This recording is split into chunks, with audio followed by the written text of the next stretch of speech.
Hello everyone, welcome to my channel UPSC simplify. आज हम economy का एक टॉपिक पढ़ेंगे, ब्रेटन वुड्स कॉन्फ्रेंस, जो 1944 के अंदर जिसको हेल्ड किया गया था। पढ़ेंगे कि क्यों उसको हेल्ड किया गया था, क्या रीजंस थे और उसके क्या क्या आउटकम्स निकल कर सामने आते हैं। तो वीडियो को पूरा ज़रूर देखिए एंड पसंद आए तो लाइक ज़रूर करना। ओके, स्टार्ट करते हैं। ब्रेटन वुड्स कॉन्फ्रेंस, जिसे United nation monetary and financial conference भी कहा जाता है। United nation monetary monetary and financial conference भी जिसे कहा जाता है। ओके, संयुक्त राष्ट्र मौद्रिक और वित्तीय सम्मेलन। अब ये जो कॉन्फ्रेंस थी वो हेल्ड की गई थी ब्रेटन वुड्स के अंदर। ब्रेटन वुड्स के अंदर जो यूएसए के अंदर है, न्यू हैम्पशायर यूएसए। इसको हेल्ड किया गया था 1 जुलाई से लेकर 22 जुलाई 1944 के तहत इसको हेल्ड किया गया था। ओके, अब देखते हैं कि इसको हेल्ड करने के पीछे रीजंस क्या थे। हमें पता है कि 1939 से लेकर 1945 तक वर्ल्ड वॉर सेकेंड चला है, द्वितीय विश्व युद्ध चला था, जिसने पूरी वर्ल्ड की इकोनॉमी को हिला कर रख दिया। चाहे वो यूरोप की इकोनॉमी हो, चाहे वो वर्ल्ड की इकोनॉमी हो। इकोनॉमी के अंदर हमें इंस्टेबिलिटी देखने को मिली थी, अस्थिरता देखने को मिली थी। तो उस चीज़ से निपटने के लिए और ऐसी सिचुएशन दोबारा ना हो, उस चीज़ से निपटने के लिए इसको हेल्ड किया गया था। ठीक है, कि क्योंकि देखो इंटरनेशनल इकोनॉमिक एंड कोऑपरेशन की नीड थी। अब अंतर्राष्ट्रीय, अगर हम इसके रीजंस देखें क्यों इसको हेल्ड किया गया था, तो वो कहते हैं कि इंटरनेशनल इकोनॉमिक एंड कोऑपरेशन, अंतर्राष्ट्रीय आर्थिक सहयोग। ठीक है, इसको हम क्या कर सके, स्टेबल कर सकें। ठीक है, जो अपनी इकोनॉमी के अंदर इंस्टेबिलिटी आई थी ड्यू टू वॉर, तो उसको स्टेबलाइजेशन किया जा सके। जो इकोनॉमिक प्रॉब्लम्स अराइज हुई थी फ्रॉम द वर्ल्ड वॉर, ठीक है, उसको स्टेबल किया जा सके। जो इकोनॉमिक प्रॉब्लम आई थी उसको प्रिवेंट किया जा सके साथ के साथ। ठीक है, और ऐसी कोई प्रॉब्लम दोबारा क्रिएट ना हो। ठीक है, जिसकी वजह से जो ग्रेट डिप्रेशन आया था, महामंदी आई थी वर्ल्ड के अंदर, ठीक है, उसको रोका जा सके, उसको कम किया जा सके, उसके इम्पैक्ट को दूर किया जा सके। और ये जो बार वाली स्थिति है, वो ऐसी स्थिति, इतनी खराब, इतनी गंदी स्थिति जो है वो दोबारा वर्ल्ड के अंदर हमें देखने को ना मिले। ठीक है, तो इन सब रीजंस के करके जो है वो 1944 के अंदर ब्रेटन वुड्स कॉन्फ्रेंस को हेल्ड किया गया था।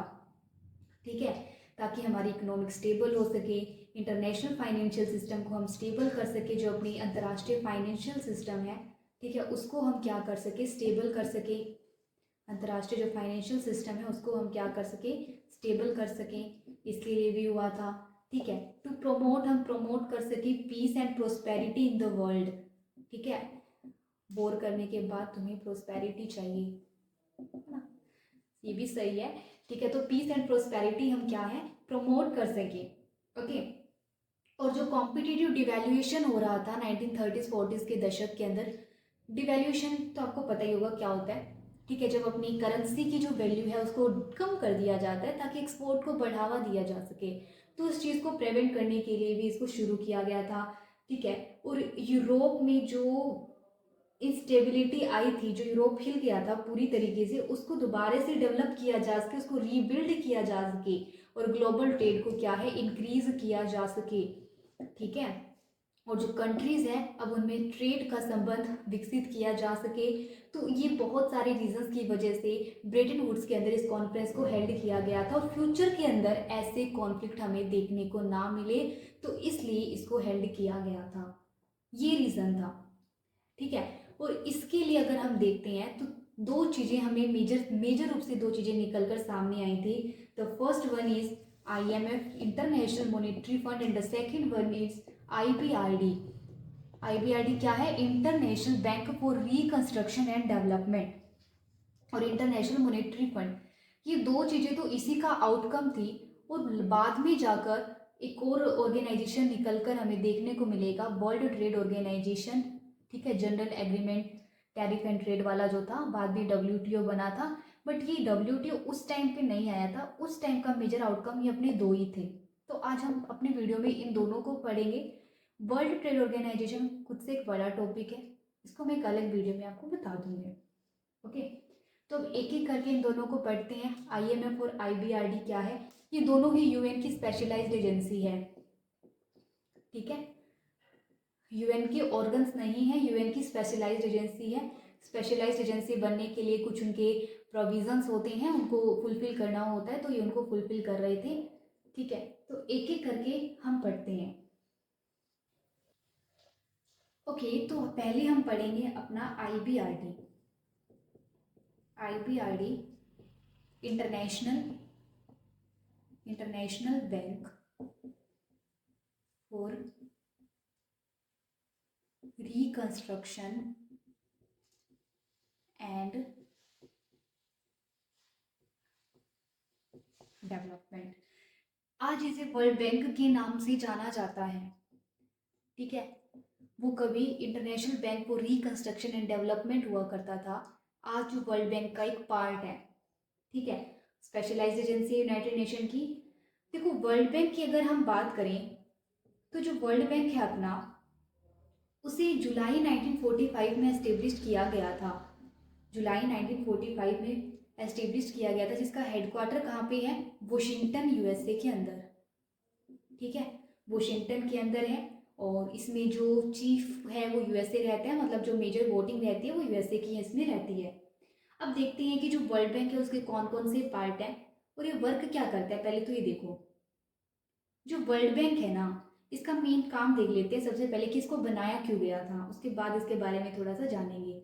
International bank for reconstruction and development, पुनर्निर्माण करना और विकास करना। किसका पुनर्निर्माण करना है, किसका विकास करना है?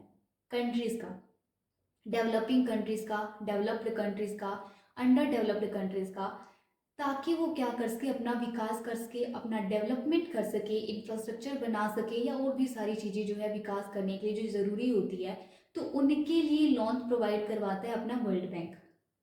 ठीक है, अगर हम इसके मेन पॉइंट देखें, मेन इसका उद्देश्य देखें कि वर्ल्ड बैंक को क्यों बनाया गया था, तो वर्ल्ड बैंक को बनाने के पीछे अपना मेन उद्देश्य यही था कि जो भी कंट्रीज हैं, जो भी वर्ल्ड है, ठीक है, उसके अंदर डेवलपमेंट किया जा सके, और डेवलपमेंट करने के लिए, इंफ्रास्ट्रक्चर बनाने के लिए, ठीक है, उनको क्या है, लोन्स प्रोवाइड करवाया जा सके सस्ते के अंदर, इजीली, इजी, चीप। ठीक है, तो इसलिए वर्ल्ड बैंक को मेजरली बनाया गया था।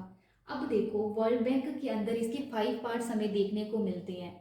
अब वो 5 पार्ट्स कौन से हैं वो देखते हैं। ठीक है, इसका उद्देश्य तो समझ आ गया होगा ना कि क्यों बनाया गया था इसको। सबसे पहला है IBRD। IBRD इसका पार्ट है। IBRD जो निकल कर आया था वो ब्रेटन वुड्स कॉन्फ्रेंस के अंदर निकल कर आया था 1944 के अंदर, लेकिन जब 1944 में इसको रिप्लेस कर दिया वर्ल्ड बैंक के अंदर, तो वर्ल्ड बैंक का इसको एक पार्ट बना दिया गया था, international bank for reconstruction and development. ठीक है, दूसरा आया था अपना IDA। IDA क्या है? International development agency. International development agency, international development agency. और थर्ड है अपना IFC, international financial centre. Okay, और चौथा है अपना मल्टीलेटरल इन्वेस्टमेंट गारंटी एजेंसी। और पांचवा है अपना settlement dispute centre, international centre for settlement of dispute जो रहते हैं ना, बताती हूँ इनका क्या क्या वर्क है एक एक करके। अब इधर देखो, ये जो दोनों है ना, ये जो दोनों हैं IBRD प्लस IDA, इन दोनों को मिलाकर हम कहते हैं वर्ल्ड बैंक। क्या कहते हैं? World bank. लेकिन ये पांचों जो है ना, इन पांचों को मिलाकर हम क्या कहते हैं? World bank group. ठीक है, वर्ल्ड बैंक के अंदर आते हैं ये दोनों, IBRD और IDA, और वर्ल्ड बैंक ग्रुप के अंदर आता है IFC, मीगा एंड ये ICSID, और ये दोनों पांचों के पांचों आएंगे मतलब। ठीक है, अब इनके वर्क देखते हैं। सबसे पहला आता है IBRD, international bank for reconstruction and development. ये क्या काम करता है? इसका काम होता है लोन्स प्रोवाइड करना फॉर डेवलपमेंट। ठीक है, लोन्स देता है, बट ये लोन्स देता है विद इंटरेस्ट।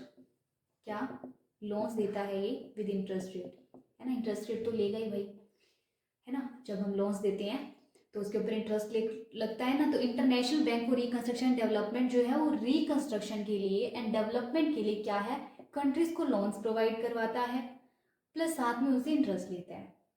ठीक है, दूसरा आता है इंटरनेशनल डेवलपमेंट एजेंसी। अब ये भी डेवलपमेंट का ही वर्क करेगा और उसमें भी ये भी लोन्स ही प्रोवाइड करेगा, बट ये इंटरेस्ट नहीं लेता। ठीक है, जैसे डेवलपिंग कंट्री होती है, अंडर डेवलप्ड कंट्रीज जो है, ठीक है, जो डेवलप्ड कंट्रीज नहीं है, ठीक है, जिनके पास इतना पैसा नहीं है, तो उनको विदाउट इंटरेस्ट सस्ते में ही लोन देता है। ठीक है, उसके बाद आता है अपना इंटरनेशनल फाइनेंशियल सेंटर, अंतर्राष्ट्रीय वित्तीय केंद्र। अब इसका क्या वर्क है, इंटरनेशनल जो फाइनेंशियल सेंटर होता है, ठीक है, ये देखो ये क्या काम करता है। ये जो डेवलपिंग कंट्रीज होती है ना, ठीक है, उनको उनके अंदर मतलब ये जो प्राइवेट सेक्टर्स हो गए, ठीक है, उनके ऊपर एक केंद्रित होता है। ठीक है, और ये क्या करता है, जैसे उनकी जो वित्तीय स्थिति होती है उनको सहायता देता है, कि उनको फाइनेंस प्रोवाइड करता है एक टाइप से। ठीक है, ताकि वो क्या कर सके, इन्वेस्टमेंट कर सके। ठीक है, जैसे प्राइवेट सेक्टर पर ही नॉर्मली केंद्रित होता है और प्राइवेट सेक्टर को थोड़ा हेल्प करता है, ताकि वो ज़्यादा से ज़्यादा क्या है, डेवलपिंग कंट्रीज में जाकर क्या करे, अपनी परियोजनाओं को या फिर जो उनकी स्कीम्स वगैरह होती है या फिर उनकी जो इन्वेस्टमेंट वगैरह होती है उसको वहाँ पर जाकर लगा सके, इन्वेस्टमेंट कर सके। इंटरनेशनल फाइनेंशियल सेक्टर उनको वित्तीय सहायता देने का काम ये करता है। उसके बाद आता है मल्टीलेटरल इन्वेस्टमेंट गारंटी एजेंसी। देखो इन्वेस्टमेंट गारंटी, नाम से काम निकालो। ठीक है, इन्वेस्टमेंट गारंटी मतलब कि जो इन्वेस्टमेंट की जा रही है उसकी गारंटी देना। ठीक है, उसकी गारंटी देना कैसे, जैसे कि यूएसए की कोई कंपनी भारत के अंदर आकर इन्वेस्टमेंट कर रही है पर उसकी कोई गारंटी ही नहीं है ना, तो किस बेस पर जाकर वो इन्वेस्टमेंट करेंगे, नहीं करेंगे ना। सिर्फ एक कंट्री की गवर्नमेंट के बेस के ऊपर, ठीक है, गवर्नमेंट के शब्दों के ऊपर जाकर तो इन्वेस्टमेंट नहीं कर सकते, वो कुछ ना कुछ तो ऊपर उनकी होना चाहिए। तो उन्हीं को गारंटी देने का काम ये करते हैं, रिस्क इंश्योरेंस देते हैं उनको। ठीक है, जैसे कि मान लो अगर उन्होंने इन्वेस्टमेंट की है वहाँ पे जाकर और कोई आपदा आ जाती है, युद्ध हो जाता है, ठीक है, या फिर ऐसी कोई भी सिचुएशन आ जाती है, तो उसके अंदर वो क्या करते हैं, उनको रिस्क इंश्योरेंस प्रोवाइड करवाते हैं। ठीक है, उसके बाद आता है अपना मतलब जो निवेशक वगैरह होते हैं ना, ये एक बार देख लो, जो इन्वेस्टर्स होते हैं, ठीक है, तो उनको रिस्क से बचाव करते हैं, ठीक है, उनको बचाते हैं, मतलब ताकि वो ज़्यादा से ज़्यादा इन्वेस्टमेंट कर सके, इस चीज़ को मन में ना लाके कि अगर हम इन्वेस्टमेंट करते और कोई प्रॉब्लम हो जाते तो कौन इस चीज़ को भुगतान करेगा, तो वो सारी चीज़ें इसके अंदर। ठीक है, फिर आता है international centre for settlement and dispute वाला। अगर हम इसकी बात करें सेटलमेंट वाली, तो इसके भी नाम से काम पहचानो, डिस्प्यूट, तो यानी ये डिस्प्यूट सेटलमेंट करता है। ये क्या करता है, डिस्प्यूट सेटलमेंट करता है, क्योंकि अब देखो डिस्प्यूट तो हो ही जाते हैं, विवाद तो होना ही होना है, सीधी सी बात है। तो उसके अंदर भी हम देखते हैं कि इसमें डिस्प्यूट सेटलमेंट जो है वो किया जाता है। अब देखो इंडिया की बात करते हैं, तो इसके 5 पार्ट हैं, इंडिया इन चारों का पार्ट है, भाग है, बट इंडिया इसका पार्ट नहीं है। इंडिया जो है वो इसका पार्ट नहीं है, ये याद रखना है अपने को। ठीक है, रीज़न भी बता देती हूँ मैं कि इंडिया इसका पार्ट क्यों नहीं है, बिकॉज इसके जो भी डिसीजन होते हैं ना वो बाइंडिंग होते हैं, पहला पॉइंट, उनको मानना पड़ता है। ठीक है, बाइंडिंग होते हैं, और दूसरा इंडिया का ये भी मानना है कि इसका पार्ट होने से इंडिया की जो सॉवरेनिटी है, संप्रभुता है, उसके ऊपर खतरा होगा, क्योंकि इंडिया अपनी डिसीजन खुद लेता है। ठीक है, अब मान लो कोई भी कंट्री चाहती है कि मैं इंडिया के अंदर क्या है व्यापार करना चाहता हूँ, मतलब इन्वेस्टमेंट करना चाहता हूँ, और इंडिया उसको मना कर दे। जैसे नेबरिंग कंट्रीज का एग्जांपल हम ले सकते हैं, पाकिस्तान या बांग्लादेश वगैरह जो भी है। अब मान लो कि जस्ट फॉर एग्जांपल है ना, ठीक है, तो इंडिया उसको मना कर दे एंड वो चले जाए और इसके पास कि हमें वो इन्वेस्टमेंट नहीं करने दे रहे हैं, और वो उनके पक्ष में अगर डिसीजन ले रहे तो इंडिया को तो मानना पड़ेगा, क्योंकि बाइंडिंग है ना। तो इंडिया की सोवरेनिटी कहाँ गई उसके ऊपर, नहीं रही ना सोवरेनिटी। उसके रिस्क को देखकर ही तो उसने मना किया था, भारत ने मना किया था, तो इसीलिए इंडिया इसका पार्ट नहीं है, बाकियों का पार्ट है। ठीक है, ये चीज़ हमें याद रखनी है। वोटिंग मैंने बता दी कि यूएसए की यहाँ पे ज़्यादा वोटिंग देखने को मिलते, चीफ यूएसए का ही रहता है यहाँ पे हमारा। ठीक है, अब देखो जो वर्ल्ड बैंक होता है अपना, वो कुछ मेजर रिपोर्ट्स निकालता है। ठीक है, जो एग्जाम के पॉइंट ऑफ व्यू से ज़रूरी है कि पूछ लिया जाता है कि रिपोर्ट कौन निकालता है, तो मैं आपको बता देती हूँ। जैसे पहली अपनी world development report, world development report, हमारे विश्व का कितना विकास हुआ है, कौन बताएगा? विकास के लिए लोन कौन दे रहा है? वर्ल्ड बैंक दे रहा है ना, तो वर्ल्ड बैंक ही बताएगा। ठीक है। दूसरा, ease of doing business report. ठीक है, ईज की, जो बिजनेस कर रहे हैं, जो व्यापार कर रहे हैं, थोड़ा सा उसमें सुगम हो जाए, थोड़ा सा उसमें ईज हो जाए। ठीक है। Remittances and migration report, remittances and migration report. अब ये रेमिटेंसेज पता ही है क्या ही होता होगा। ठीक है। और माइग्रेशन क्या होता है, तो उससे रिलेटेड जो रिपोर्ट होती है। ठीक है। जो रेमिटेंस आता है ना बाहर से होम कंट्री के अंदर, और जो माइग्रेशन होता है उसके लिए। और फिर आता है ग्लोबल इकोनॉमिक प्रोस्पेक्ट, भी ये निकालता है, ग्लोबल इकोनॉमिक एंड प्रोस्पेक्ट। ठीक है। तो ये 4-5 रिपोर्ट्स है जो वर्ल्ड बैंक के द्वारा निकाली जाती हैं। और वर्ल्ड बैंक का वर्क भी मैंने आपको बता दिया कि वर्ल्ड बैंक क्या वर्क करता है। मेन काम उसका लोन्स प्रोवाइड करना होता है for develop of the country. ठीक है। उसकी कौन कौन से 5 पार्ट्स होते हैं, 5 पार्ट्स का मेन वर्क क्या होता है, इंडिया किसका पार्ट नहीं है, इंडिया उसका पार्ट क्यों नहीं है, और वो कौन कौन सी रिपोर्ट निकालता है। तो that is the world bank. I hope आपको ये क्लियर हुआ होगा।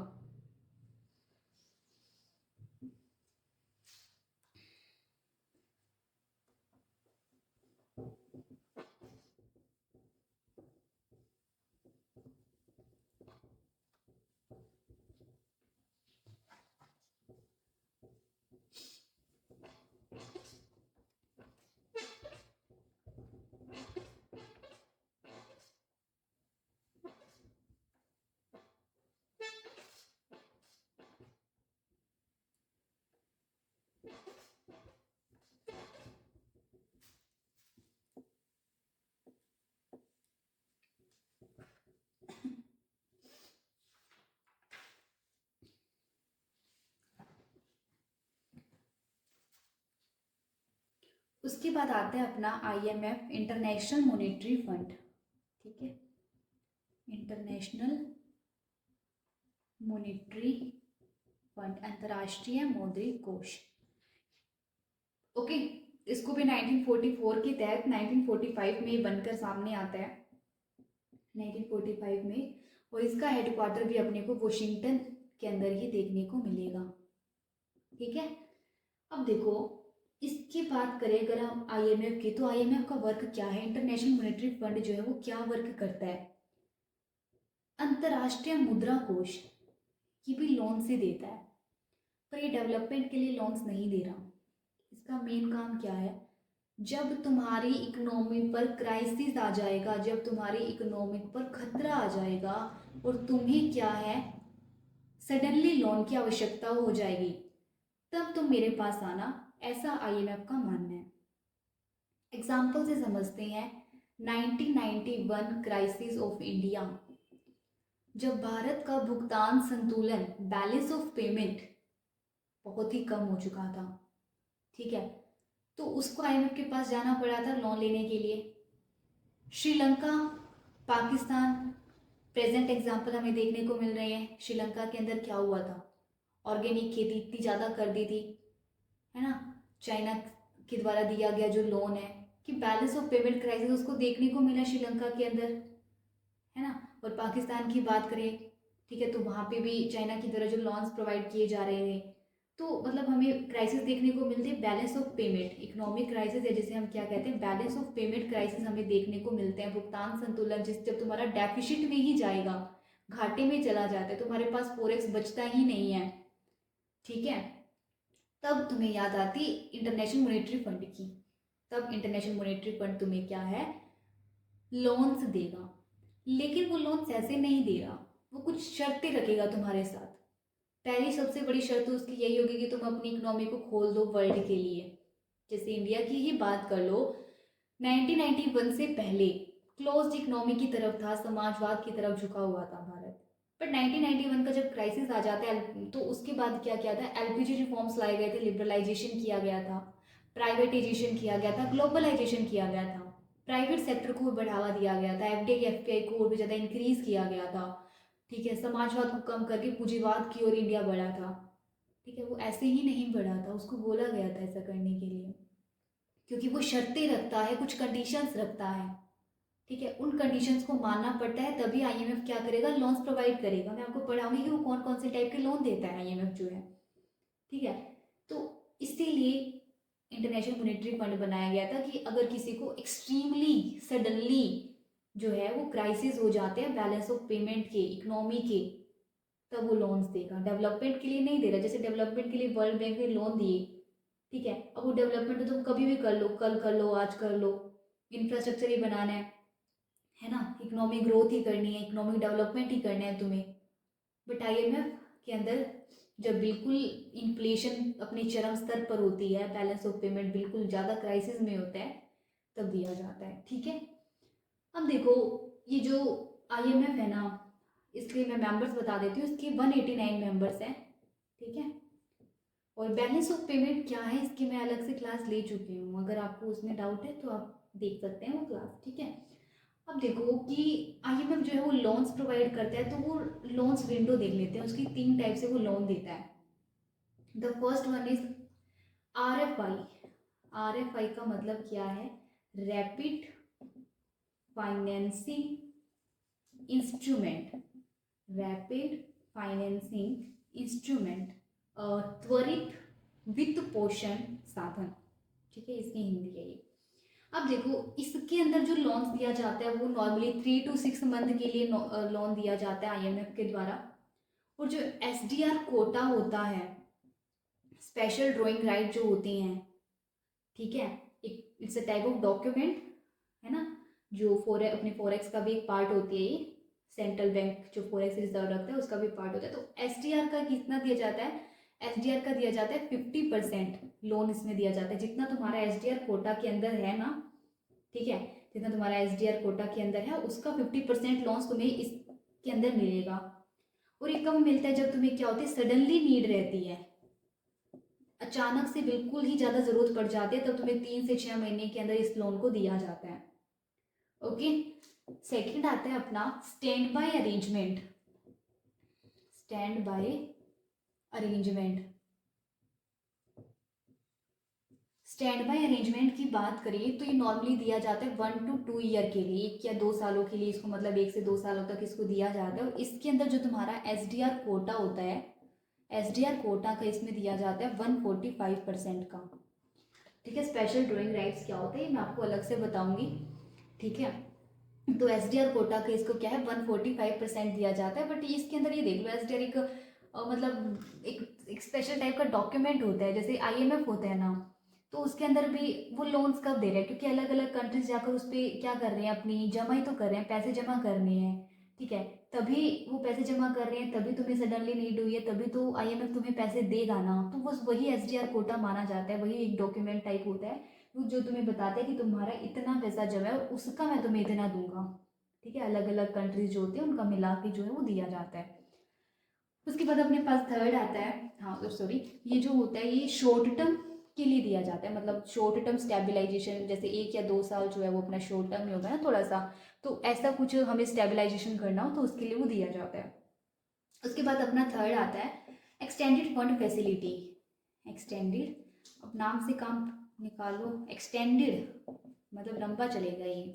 ठीक है, एक्सटेंडेड फंड फैसिलिटी, विस्तारित निधि सुविधा, इसको लगभग 3 से 5 सालों के लिए इसको दिया जाता है। और इसके अंदर तुम्हारे एसडीआर कोटा का कितना दिया जाता है, 435% दिया जाता है। और ये नॉर्मली हम कह सकते हैं मीडियम या फिर लॉन्ग टर्म वाला थोड़ा सा रहता है। ठीक है, मीडियम या फिर लॉन्ग टर्म के लिए इसको क्या है दिया जाता है, ये जो लोन दिया जाता है एक्सटेंडेड फंड फैसिलिटी के अंदर। ठीक है, तो इस तरीके से जो है वो आईएमएफ 3 टाइप्स की हमें लोन्स जो है वो देती है, जो जैसे अपनी नीड है, जैसे कि किसी को सडनली नीड है, किसी को शॉर्ट टर्म की नीड है, किसी को मीडियम टर्म की नीड है, तो उसके अकॉर्डिंग अपनी एसडीआर में जितना है उसके अकॉर्डिंग उसको दे दिया जाता है 50%, 145 या 435। ठीक है, इसके अलावा भी है कुछ, वो देख लेते हैं। तो इसके अलावा कौन कौन से, एक है अपना फ्लेक्सिबल फ्लेक्सिबल क्रेडिट लाइन। ठीक है, फ्लेक्सिबल मेन तो वही थे, मेजर 3 थे। एक है अपना कैटास्ट्रोफ, इसको मैं थोड़ा थोड़ा एक्सप्लेन कर दूँगी।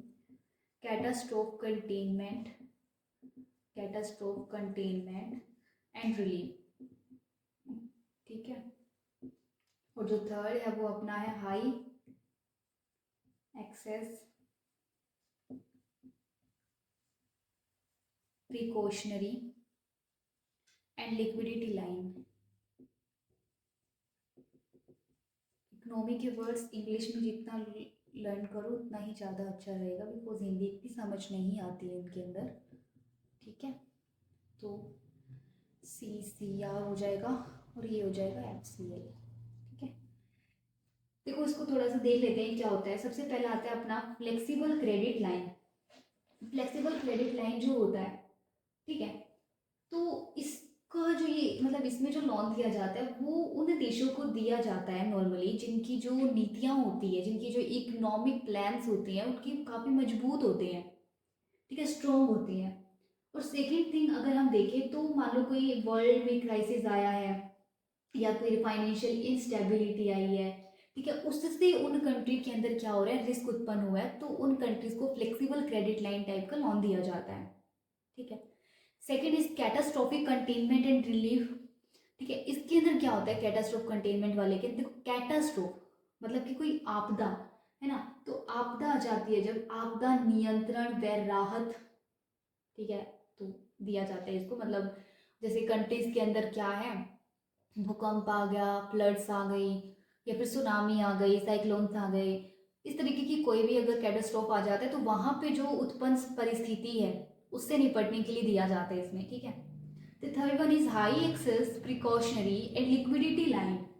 High access precautionary and liquidity line, ठीक है, तो ये जो दिया जाता है तो इसके अंदर भी ये कि जो अपनी अस्थायी वित्तीय सुरक्षा देता है ये, मतलब इसमें भी फाइनेंशियल सिक्योरिटी ही दी जाती है, जैसे जो संकट का सामना कर रहे हैं ना उनको, और जिनको फाइनेंशियल रिक्वायरमेंट की नीड होती है तो उनको ये दिया जाता है। तो ये नॉर्मली जो है वो 3 टाइप के अलग अलग देख ली हमने, मेजर तो वो 3 ही थे, रैपिड फाइनेंसिंग वाले और वो वाले, बाकी इनमें ये भी साथ में दिए जाते हैं। ठीक है, उसके बाद IMF भी कुछ रिपोर्ट्स निकालता है, वो देख लेते हैं कौन कौन से रिपोर्ट जो IMF निकालता है। पहली है इसकी global financial stability, global financial stability. और जो दूसरी निकाली जाती है वो है वर्ल्ड इकोनॉमिक आउटलुक,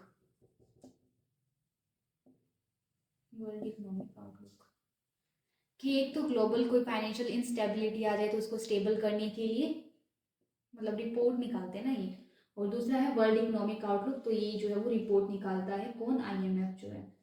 ठीक है, IMF के बारे में इतना ही है एक बारी, और बाकी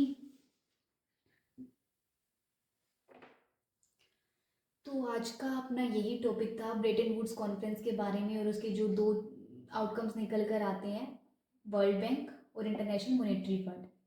ठीक है, वर्ल्ड ट्रेड ऑर्गेनाइजेशन जो है वो उसी का एक आउटकम है, बट वो बाद में आएगा। ठीक है, उसकी मैं आपको एक अलग से वीडियो बनाकर बता दूंगी कि वो क्या होता है, उसकी जो कॉन्फ्रेंस हुई थी और कॉन्फ्रेंस होती है और उससे जो रिलेटेड एग्रीमेंट्स चल रहे हैं, ठीक है, उनसे रिलेटेड चीज़ें मैं आपको अलग वीडियो में बताऊंगी।